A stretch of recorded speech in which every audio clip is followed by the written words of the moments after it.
Okay, so we're up here talking about today on this wonderful, is it Saturday? Yeah, wonderful Saturday. We're going to talk today about the power of positive thinking and friendship.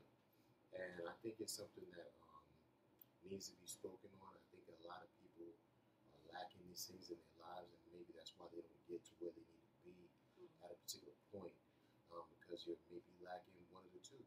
So that's what we want to talk about today. And that's one thing that I noticed that since, in my perspective, from what I've been through, I was in a situation where I wasn't really feeling too comfortable, too secure, and I had a few friends reach out, especially Deran Young. I had a few friends reach out and kind of give me that extra encouragement that I needed to move forward and to actually feel like I could get things done. And by me enforcing also my own positive thinking by listening to motivational speakers such as Les Brown and a few others, Ty Lopez, and the list goes on. But those type of things, when you keep your mind in a particular mode of positive thinking always, and it's a job because your mind, it doesn't take any effort at all for your mind to think negatively.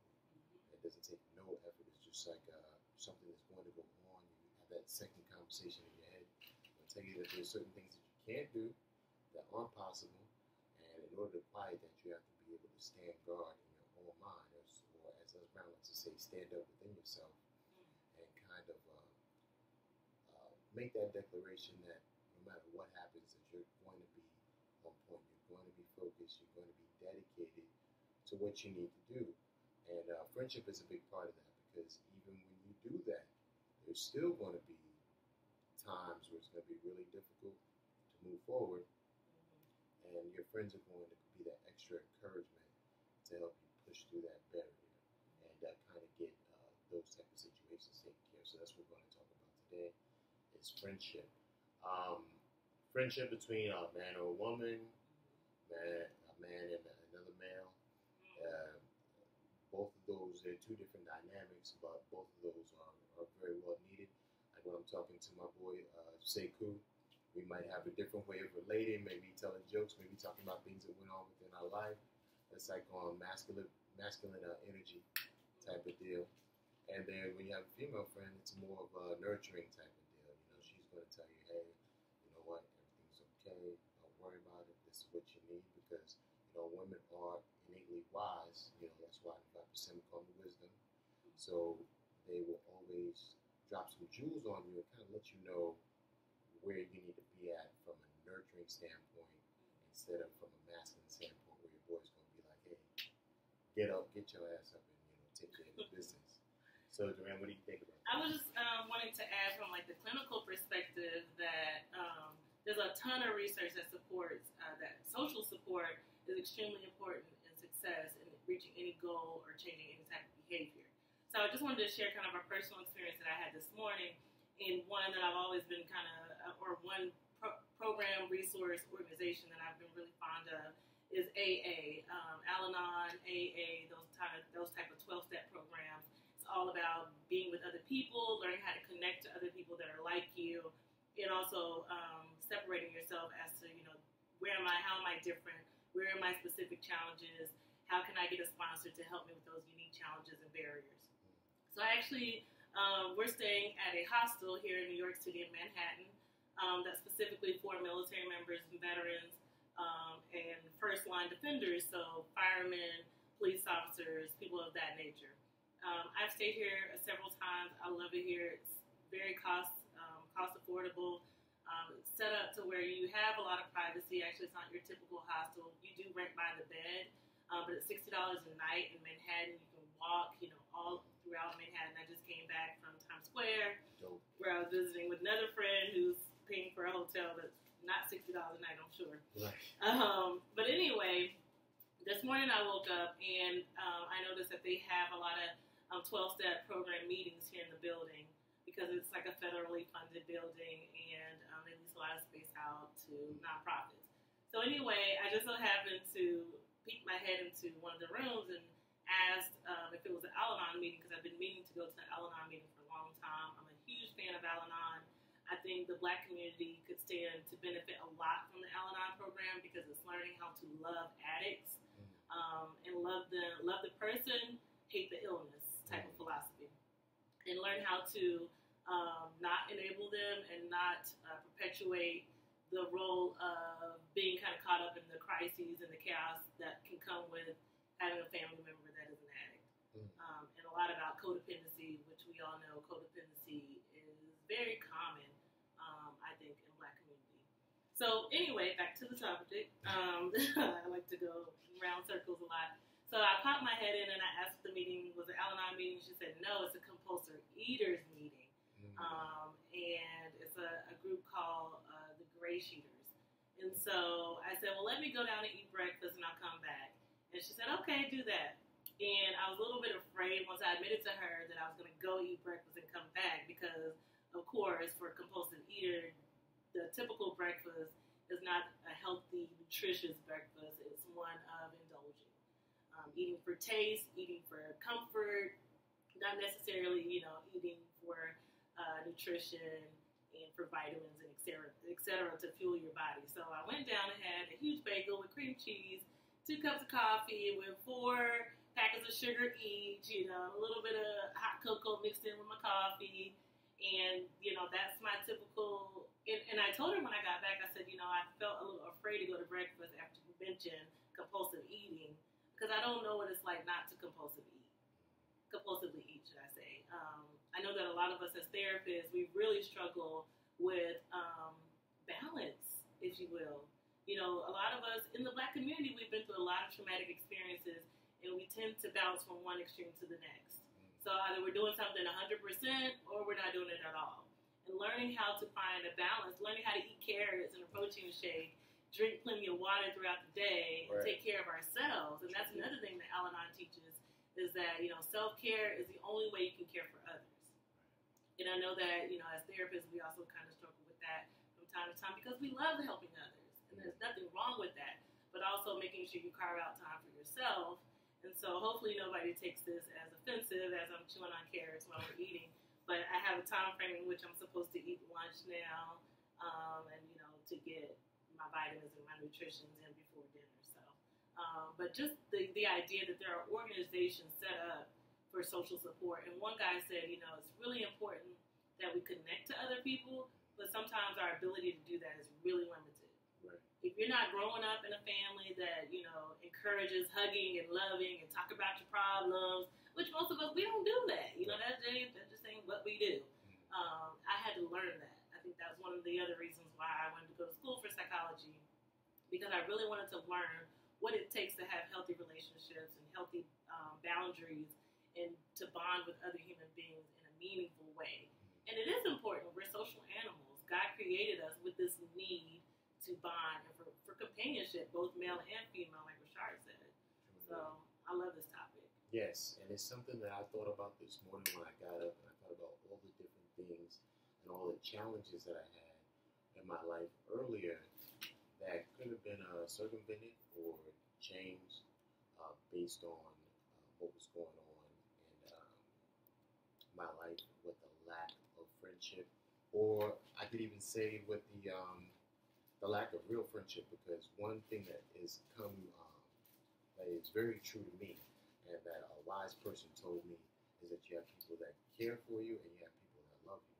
Mm-hmm. See, the people that love you, people that care for you, what they'll do is they know what you like. So they're going to go ahead and deal with those indulgences. If you're the type of person you want to smoke a blunt, you want to drink a 40, you know what I'm saying? They're going to have the 40 ready for you on the table.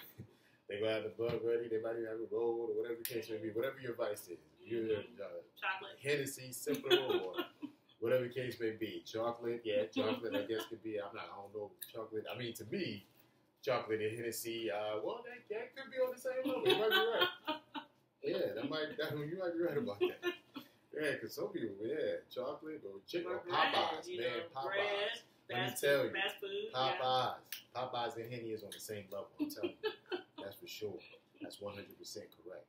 But those type of people that care for you, instead of just saying, hey, you know what, maybe you shouldn't do that. Maybe you should be eating more healthy. See, those are the people that love you. See, the people that care for you, they'll do whatever it is to, like you were saying, kind of pacify you, and Pacify make you happy. Make you happy. Not necessarily healthy, right? But happy. Not looking out for your actual life, but they just want you to be happy for the moment and pretty much be complacent. Because a lot of people, also the fear is when you're dealing with people that care for you, the fear is that if you do get out of whatever you're indulging, maybe you'll seek like a higher level of they'll lose friendship, or maybe you'll be looking for something else, looking to have deeper conversations with a different, ring or circle of people. Right. So they kind of keep you in that little bubble so that you don't really escape and you don't really seek out and get what you need, because what you want is out there and you're constantly creating your life path for the better or worse, depending on how you're thinking. So if you're thinking negative and you're with these people that are indulging in things that inside you know is not correct and that you know you need to fix, you're never going to be in a good position to get to where you need to be, because you're still doing the same things that you were doing in the past and still doing things that don't benefit you and aren't for you anymore. Because that's the thing, it's like we have to give up the things that we want and we feel that we need, but we don't necessarily need them for where we're going.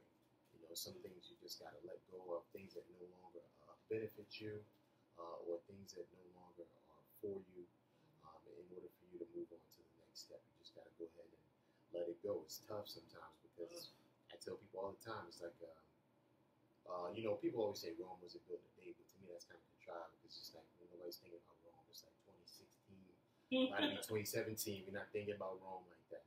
So what I like to say is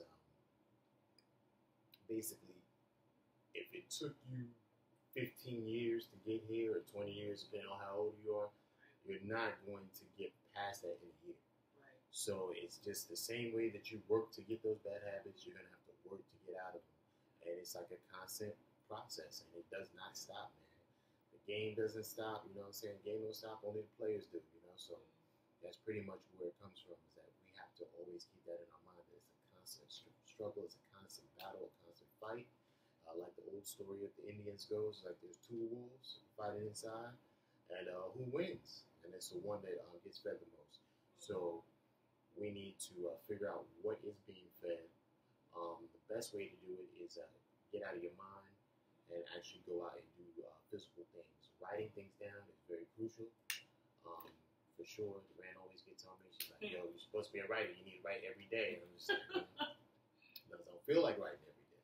But I need to, because it's therapeutic to write every day, or whatever it is you do. If you do spoken word, if you sing, if you hum, or if you feel like you can sing but you really can't, do that too. So, but I think also one thing I just picked up that you were saying is getting out of your head is talking to somebody else. Like you said yesterday, when you say it out loud, sometimes it don't make sense. As soon as you say it, you're like, wait, that don't make sense. Yeah, true. Like when you get it out of you and into the space or into someone else, that's right, and they reflect it back to you, it makes you think twice. So I think, just like you said, I don't feel like writing today. Well, like when you share those challenges and your inner negative talk with someone else, it just it gives it an opportunity to become something positive. Right, and change up your routine, and just look at every day as an opportunity. I watched this really ill movie with Tom Cruise. I don't know if you guys know what it is. I think it was the title on the case says "Live, Die, Repeat." I'm pretty sure that's not the name of the movie, because I'm not really good with movie titles. But the concept of the movie was really deep to me, because basically what ended up happening is there was a soldier that they were fighting some sort of alien intruders, and one of the aliens had infected him with a disease that caused him to constantly repeat the same day over and over. And as he repeated that day, when he first started to get into battle, he was very scared. He was not prepared. He didn't even know how to use his weapon. And as the days progressed and as he started getting better, he went from being a novice to being a pro and even a master at what he was doing. And I took that as a really deep thought, because every time that he died or he got killed, then he restarted again the next day, because he was basically immortal at that point. And it's really something that I think you guys should think about too, because that's basically what we're doing. Every day that we live, when we go to to sleep, that's why I say sleep is a cousin of death, because when you go to sleep, you are in a non-conscious state. You're probably in a subconscious state, but you are not able to do anything in the physical world. So that means that you are resting right now. You are unable to make any moves in the physical.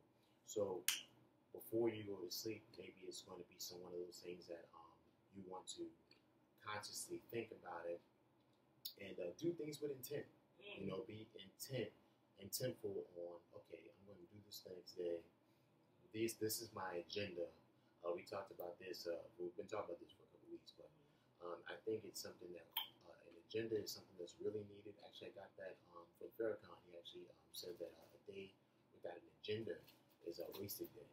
So you want to make sure that you're taking full advantage of your time, because I think that another thing as human beings is that for some reason we feel like we have time, and we do not know when our last day is going to be. So it's really one of those things where you need to take advantage of your time, and also build your friendships and your relationships with your family members, with those that love you, not those that care about you. And those that care about you, they can't come to love you through maybe communication. But if you see that communication isn't really going anywhere and it's not really doing anything, then it's probably something that no longer benefits you, that you should let go and move forward on, because we really don't have the time to be doing the same things every day. We need to be like Tom Cruise in that movie, where we're getting more skills every time that we come back on the battlefield, which is life. Because our thoughts that we plan in our head is kind of like our schematic of what we're going to do, but we still have to enact those out in the physical. That's why I can't really stand the term where they say knowledge is power, because I feel like that's false. Knowledge is not power. What you do with your knowledge is power. What you actually do in the physical world. Because I feel like we're all gods and goddesses of our world. And that is something that we can change through health, repetition. Same way that you got those bad habits, repeat the same good habits every day. And I'll tell you, you'll start to feel better. You'll start to feel more confident. And you'll really start to be able to enact change in your life. And I think that, and maybe also getting outside is a really big deal. Talking to people is a really big deal. I think that right now with social media and all the things that our devices and things of that nature, we started to develop xenophobia. So it's really something that we need to be cautious about and go out there and speak to people, because this is the real world. What we're doing on Facebook and what we're doing on, there's a lot of Facebook activists out there. You know, I'm just going to keep it real. You know what I'm saying? I mean, I'm not an activist, but I feel like if you're going to be talking about it, or you're that incensed about it, maybe you need to do something about it. I mean, I know what I am planning to do, and I'm actually making moves to actually get these things done.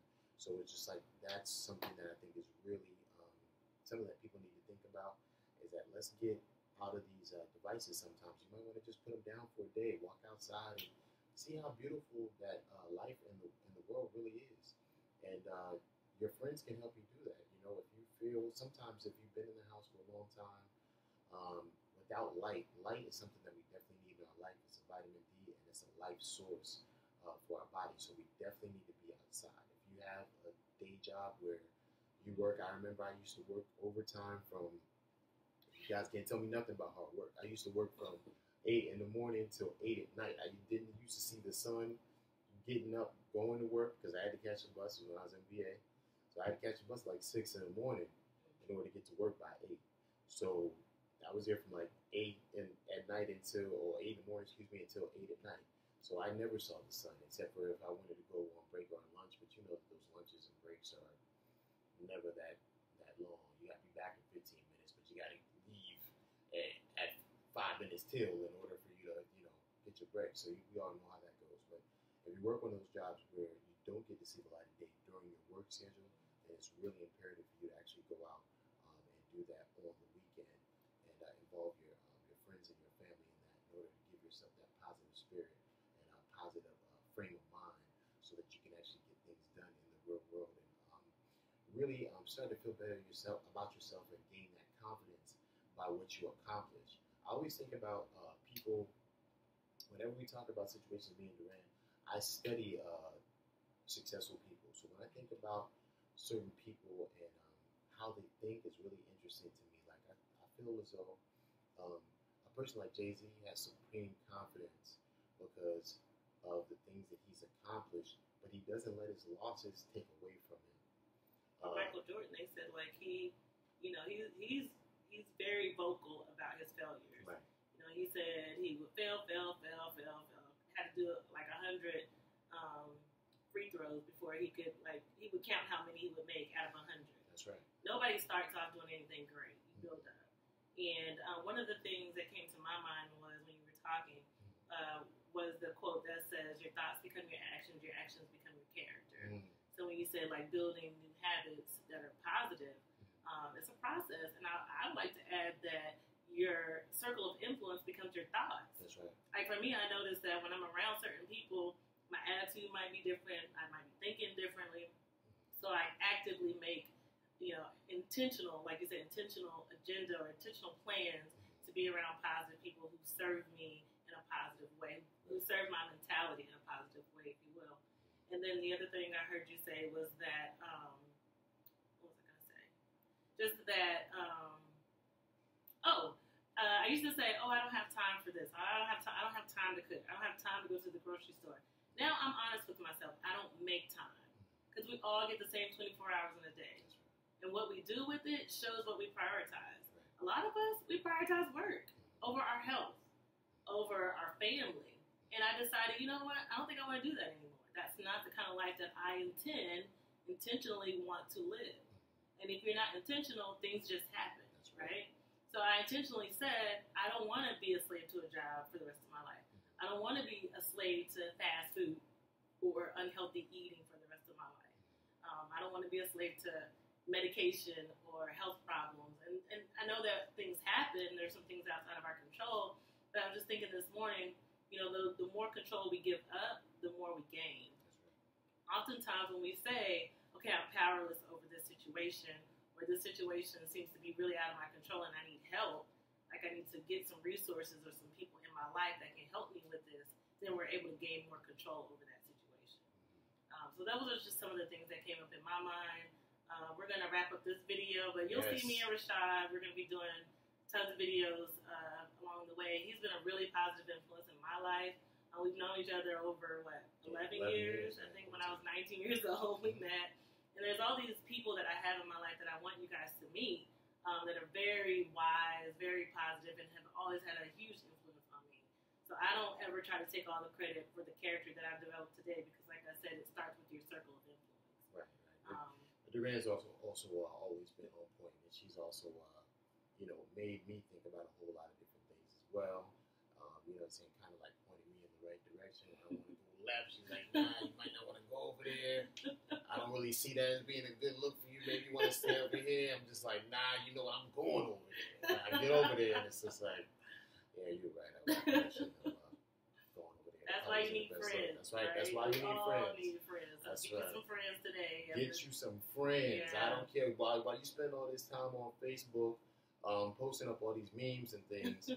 Maybe you can get on there and find somebody to link up with in real life and real time, because I think we really need to have really long-lasting, nurturing, and growing and loving relationships with our friends. It doesn't necessarily have to be like a relationship type of thing where you're dating or anything like that, but it definitely needs to be a friendship somewhere. And even with that, if you're going to be dating or you're going to be dating somebody, then it's also very imperative that you at least become friends first. Right. Because if you're not going to be someone's friend, then you definitely can't be their lover or their companion, not 100%. So that's it, because we would talk all day long if you let us.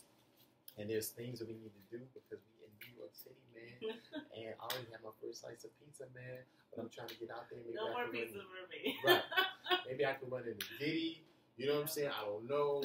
I'm trying to really. I'll walk, Diddy. If you watch this video, I will walk for some cheesecake. You know what I'm saying? You put $1 million in my pocket, I will make that walk.